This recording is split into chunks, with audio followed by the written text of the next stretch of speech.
ముఖ్యంగా ఈ పుస్తకాన్ని రివ్యూ చేయమనేటువంటి బాధ్యత నాకు అప్పచెప్పడం జరిగింది. సో అందువలన ఈ పుస్తకాన్ని ఆశాంతం చదవడం కూడా జరిగింది. ఒక్కసారి కాదు, 2 సార్లు చదివాను ఏం మాట్లాడాలని. కానీ ఎక్కువ మాట్లాడలేము, ఎందుకంటే ఇక్కడ సమయభావం వలన ఒక 5 to 10 minutes మాత్రమే మాట్లాడి నేను ముగిస్తాను. ముఖ్యంగా బీసీలకు సంబంధించినటువంటి సాహిత్యం అనేది భారతదేశంలో చాలా తక్కువగా ఉంది. ఇవాళ దళిత సాహిత్యం గురించి కానీ స్త్రీవాదం గురించి మాట్లాడితే అనేకమైన పుస్తకాలు వచ్చినాయి, కానీ బీసీల గురించి ఎక్స్ప్లెయిన్ చేస్తూ పుస్తకాలు రాలే. మరి ఈ బీసీల సాహిత్యం ఎందుకు అవసరం అనుకుంటే మనకు ఒక మాట గుర్తుకొస్తుంది, ఒక సిరా చుక్క 1,00,000 మెదళ్ళను కదిలిస్తుంది అన్నాడు కాళోజీ గారు. కాబట్టి ఈ పుస్తకం చదివితే తప్ప ఈ బీసీలు ఎవరు, వీళ్ళ చారిత్రక నేపథ్యం ఏంటి, వీళ్ళు ఏ విధంగా చరిత్రలో నష్టపోయిన్లు, మరి వీళ్ళు ఏ విధంగా ఈరోజు తిరిగి ఆర్గనైజ్ అవుతున్నారు, మరి పోరుబాట పట్టిన్లు అనేటువంటి విషయాలు మనకు అర్థమవుతాయి. సో మరి ఇదొక చిన్న పుస్తకం అని మీరు అనుకోవచ్చేమో, కానీ అది కాదు. వాస్తవానికి ఇది మన ఆత్మగౌరవ గ్రంథం. మనం దీంట్లో చాలా విషయాలు తెలుసుకునేటువంటి మనకు అవకాశం ఉంది. అదేవిధంగా తెలుసుకున్నటువంటి నాలెడ్జ్ను సమాజ సేవకు ఎట్లా ఉపయోగించుకోవాలనేటువంటి ఒక బాట కూడా ఉంది. సో నేను ఎప్పుడు కూడా మన SNDP మూమెంట్ అని అక్కడ కేరళలో ఇజ్వాస్ మూమెంట్ చేసినటువంటి నారాయణ ధర్మగురు ఉన్నారు, వారి మాటలు వింటూ ఉంటాను ఎప్పుడు. ఏంటంటే వారు ఏం చెప్తారంటే, విద్య ద్వారా మనిషికి స్వేచ్ఛ వస్తుంది, ఫ్రీడమ్ వస్తుంది ఎడ్యుకేషన్ ద్వారా. సో మరి పుస్తకాలు చదివితే మనకు ఈ స్వేచ్ఛ, స్వాతంత్రాలు, సమానత్వం, సౌభ్రాతృత్వం అనేటువంటివి మనకు అర్థమవుతాయి. ఇంగ్లీష్ ఎడ్యుకేషన్ పుణ్యమా అని మనకు ఈ కాన్సెప్ట్స్ అన్ని కూడా రావడం జరిగింది. లేకపోతే మన అనుభవంలో ఉన్నట్టయితే మనుధర్మంలో పురుష సూక్తం ఏం చెప్పింది, ఋగ్వేదంలో నోట్లో నుంచి బ్రాహ్మణులు పుట్టిన్లు, బాహువుల నుంచి క్షత్రియులు పుట్టిన్లు, ఊరువుల నుంచి వైశ్యులు పుట్టారు, పాదాల నుంచి శూద్రులు పుట్టారు అన్నాడు. సో వర్ణ వ్యవస్థ మొదటి నుంచి కూడా శూద్రులు అనేటువంటి వాళ్ళను అణిచివేసింది. అతిశూద్రులు అనే వాళ్ళు వర్ణ వ్యవస్థలో లేరు. మరి వాళ్ళకేమిచ్చింది, బ్రాహ్మణులకేమో విద్యా విజ్ఞానం ఇచ్చింది, క్షత్రియులకేమో రాజరికము అధికారం ఇచ్చింది, వైశ్యులకు వచ్చేస్తే ఐశ్వర్యం ఇచ్చింది, వ్యాపారం ఇచ్చింది. శూద్రులకు మీరు మిగతా 3 వర్గాలకు సేవకులు, మీకు ఆస్తి హక్కు లేదు, విద్యా హక్కు లేదని చెప్పేసి 3000 సంవత్సరాలు అణిచివేసిన తర్వాత భారత రాజ్యాంగం వచ్చి అందరికి కూడా స్వేచ్ఛ, సమానత్వం, సౌభ్రాతృత్వం ఇచ్చిన తర్వాత 77 సంవత్సరాలు గడిచిపోయిన తర్వాత ఇవాళ మనం రివ్యూ చేసుకుంటే బీసీలు అనే వాళ్ళు ఎక్కడున్నారు అనే విషయం మనం చూసుకుంటే నిజంగా కూడా బాధాకరమైనటువంటి విషయం. సో దానికి అనేకమైన కారణాలు ఉన్నాయి. ఆ కారణాలన్నీ కూడా మనం ఈ పుస్తకంలో చూసుకోవచ్చు. సో మొట్టమొదట నేను ఏమంటానంటే, ఈ పుస్తకం మనకు ఒక మేనిఫెస్టో లాంటిది. సో మనం దీంట్లో మన గత చరిత్ర చూడొచ్చు, వర్తమాన చరిత్ర చూసుకోవచ్చు, భవిష్యత్తును కూడా చూసుకునేటువంటి అవకాశం ఉంది. కాబట్టి ప్రతి ఒక్కరు కూడా ఈ పుస్తకాన్ని తప్పకుండా చదవాల్సిన అవసరం ఉంది. ముఖ్యంగా ఈ పుస్తకంలో 9 అధ్యాయాలు ఉన్నాయి. నేను బ్రీఫ్గా చెప్తా, ఎక్కువ చెప్పాను. మొదటి అధ్యాయంకి వచ్చేస్తే భారతదేశంలో సామాజిక న్యాయాన్ని ఆవిష్కరించడం. అంటే ఈ సామాజిక న్యాయం అనే కాన్సెప్టు ఇండియాలో ఎట్లా వచ్చింది, మరి అనాదిగా వేదకాలంలో శూద్రుల పరిస్థితి ఏంటి, అతిశూద్రుల పరిస్థితి ఏంటి, అక్కడి నుంచి మధ్యయుగంలో ఏమొచ్చింది, అదేవిధంగా బ్రిటిషర్స్ వచ్చిన తర్వాత ఏమొచ్చింది. ఈ సామాజిక న్యాయం అనే కాన్సెప్ట్ అంతా కూడా ఇంగ్లీష్ ఎడ్యుకేషన్ ద్వారా ఎట్లా వచ్చిందనే విషయాలు వీరు ఇందులో స్పష్టంగా రాయడం జరిగింది. అట్లాగే మనం చూసినట్టయితే ఈ పుస్తకంలో 2వ అధ్యాయంకి వచ్చేస్తే సాంస్కృతిక విశ్లేషణ చేశారు. నేను కొద్దిగానే చెప్తున్నాను. ఇప్పుడు ఇందులో ఈ పుస్తకం గురించి పరిచయం చేస్తున్నాను. ఇందులో 2వ అంశం ఏంటంటే బీసీల సాంస్కృతిక విశ్లేషణ. ఈ కల్చరల్గా బీసీలలో ఎట్లాంటి డిఫరెన్సెస్ ఉన్నాయి. సో మరి బీసీలన్నీ కూడా ఇవాళ మన రాష్ట్రంలో కూడా 134 గుర్తించినటువంటి బీసీ కులాలు ఉన్నాయి. ఈ కులాలన్నీ కూడా ఒకటే లెవెల్లో లేవు. కొన్ని కులాలు వ్యవసాయ ఉత్పత్తి కులాలు ఉన్నాయి, కొన్నేమో చేతి వృత్తి కులాలు ఉన్నాయి, కొన్ని సేవా కులాలు ఉన్నాయి, కొన్నేమో ఆశ్రిత కులాలు ఉన్నాయి, కొన్ని ఈవెన్ అడుక్కునే కులాలు కూడా ఉన్నాయి. సో ఈ విధంగా డిఫరెంట్ కల్చర్ ఉంది. అయితే ప్రతి కులానికి ఒక ప్రత్యేకమైన కల్చర్ ఉంది. ఆ కల్చర్ను వారు ఇక్కడ విశ్లేషించడం జరిగింది. ముఖ్యంగా బీసీలు ఎవరు, వీరిని ఎట్లా గుర్తించాలి అనేటువంటి విషయం కూడా ఇందులో రాయడం జరిగింది. ముఖ్యంగా మీరు చూస్తే భారత రాజ్యాంగం బీసీలు అంటే బ్యాక్వర్డ్ క్లాసెస్ అని చెప్పింది, కానీ బ్యాక్వర్డ్ క్యాస్ట్ అనలే. షెడ్యూల్ కులాలకు వస్తే షెడ్యూల్డ్ క్యాస్ట్లు అన్నారు, షెడ్యూల్డ్ ట్రైబ్స్ అన్నారు. కానీ భారత రాజ్యాంగం బ్యాక్వర్డ్ క్లాసెస్ అంది. బ్యాక్వర్డ్ క్లాస్ అంటే క్యాస్ట్లే కాదు, ఈవెన్ స్త్రీలు కూడా బ్యాక్వర్డ్ క్లాస్ అవుతారు. అదేవిధంగా ఇతర మతాల వాళ్ళు ఉన్న వాళ్ళు కూడా బ్యాక్వర్డ్ క్లాస్లోకే వస్తారు. కాబట్టి భారత రాజ్యాంగం ఈ నిర్వచించిన బ్యాక్వర్డ్ క్లాసెస్ ఎవరని గుర్తించడానికి ఆర్టికల్ 340 ద్వారా కాకా కాలేకర్ కమిషన్ మొట్టమొదట నెహ్రూ గారు 1953లో అంబేద్కర్ డిమాండ్కు పెట్టడం జరిగింది, వారి డిమాండ్ మేరకు. సో అంబేద్కర్ గారు 1951లో రిజైన్ చేస్తూ, ఆ రిజైన్ చేసిన లెటర్ రెండో అంశమే మీరు ఇమీడియట్గా బీసీలకు మనం అన్యాయం చేసినాం, వాళ్ళని ఎవరు గుర్తించాలి, మీరు కమిషన్ పెట్టమంటే 1953లో కాకా కాలేకర్ కమిషన్ పెట్టడం జరిగింది. ఆ కమిషన్ రిపోర్ట్ ఇచ్చింది 2399 కులాలు గుర్తించి. ఆ తర్వాత కమిషన్ పార్లమెంట్లో పెట్టకుండానే రిజెక్ట్ చేయడం జరిగింది. 1961లో రాష్ట్రాలకు మీరు బీసీల సంగతి మీరే చూసుకోండి, కేంద్రంకు సంబంధం లేదని చెప్పి లెటర్ రాశారు. ఆ తర్వాత బీసీ కమిషన్ గురించి ఎవరు మాట్లాడలే. 1977లో జనతా గవర్నమెంట్ వచ్చిన తర్వాత ఆ జనతా గవర్నమెంట్లో ఉన్నటువంటి కర్పూర్ ఠాకూర్ కానీ, ములాయం సింగ్ యాదవ్ కానీ, చరణ్ సింగ్ కానీ, చంద్రజిత్ యాదవ్ కానీ, వీళ్ళందరూ కూడా, శరత్ యాదవ్, వీళ్ళంతా మొరార్జీ దేశాయ్ మీద ప్రెషర్ పెట్టి రెండవ మండల్ కమిషన్ ఏర్పాటు చేయడం జరిగింది. ఆ మండల్ కమిషన్ రికమెండేషన్ 1980లో ఇస్తే మళ్ళీ దాన్ని మూలకు పడేశారు. ఆ తర్వాత 1990లో మళ్ళీ విపి సింగ్ గారు వచ్చిన తర్వాత శరద్ యాదవ్ మెడ మీద కత్తి పెట్టి దాన్ని అమలు చేయించాడు. చాలామందికి తెలియదు విపి సింగ్ చేశాడని. కాదు, ఆ రోజు శరద్ యాదవ్ తనకు అప్పుడు ఉన్నటువంటి పార్లమెంట్లో విపి సింగ్ ఉన్నటువంటి జనతాదళ్కు 157 సీట్లు ఉన్నట్టున్నాయి. అందులో ఈయనకు సంబంధించి దాదాపు 50 సీట్లు ఉన్నాయి. మొట్టమొదటిసారిగా భారతదేశంలో అటు బీజేపీ అదేవిధంగా ఇటు కమ్యూనిస్టులు కూడా సపోర్ట్ చేసిన గవర్నమెంట్ విపి సింగ్.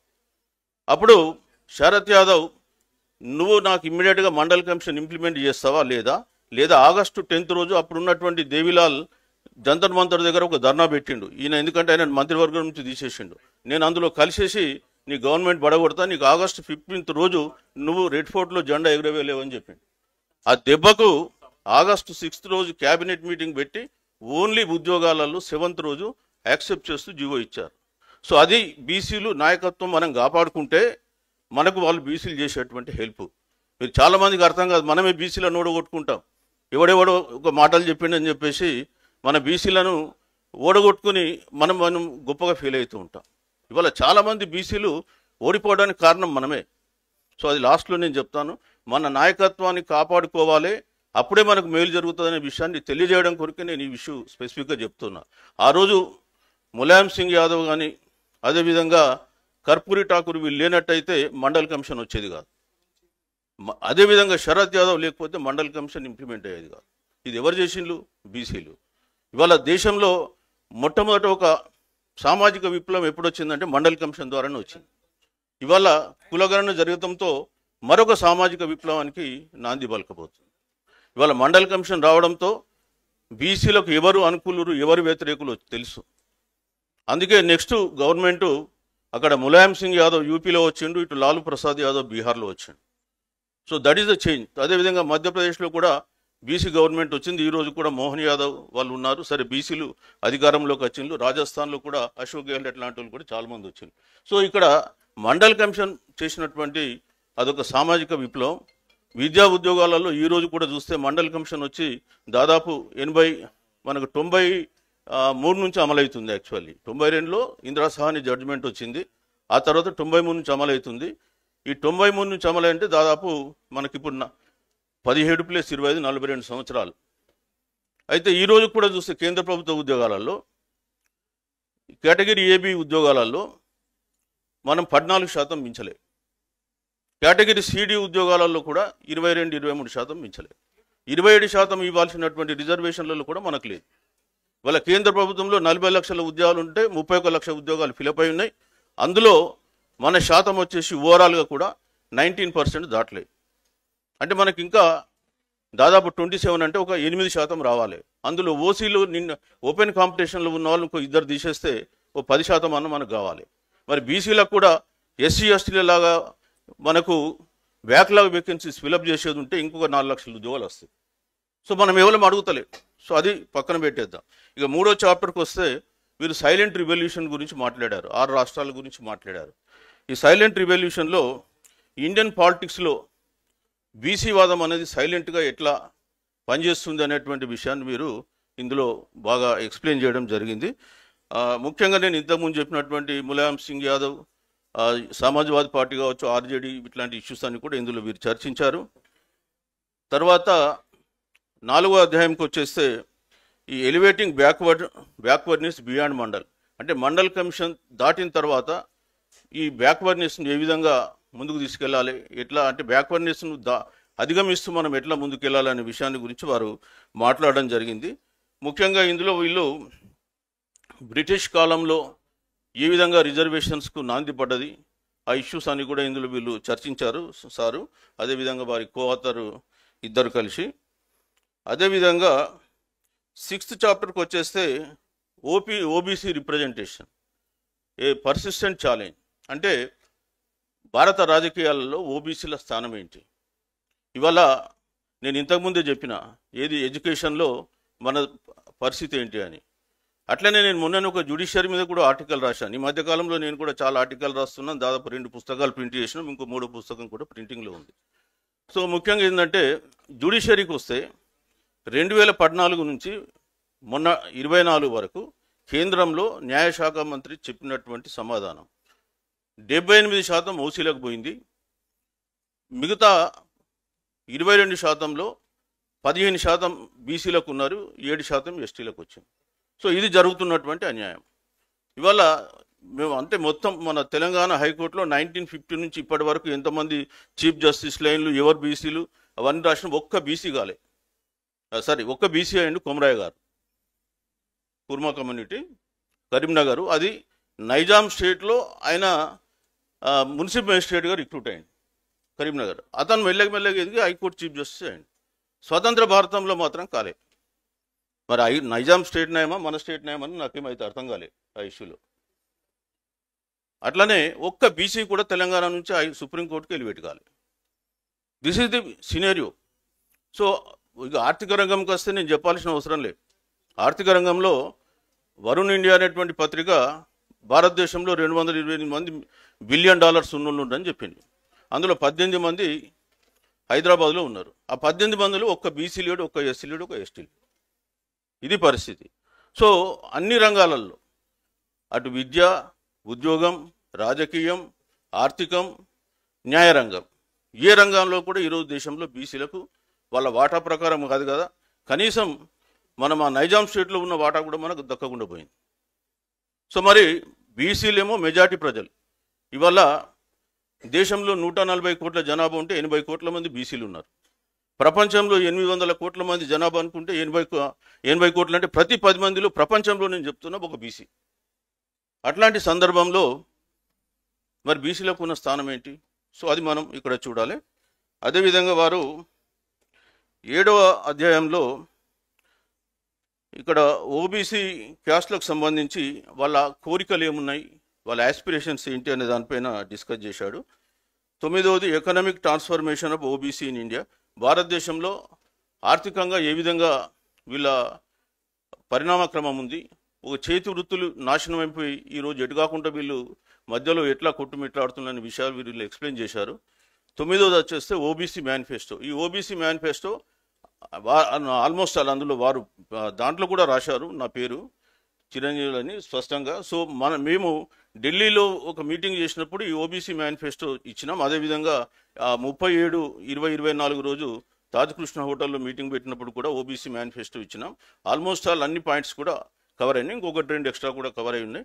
సో మొత్తంగా ఈ బుక్ మనం చదివి అర్థం చేసుకుంటే రేపు రాబోయే కాలంలో ప్రజలకు మనం సేవ చేసే అవకాశం ఉంటుంది.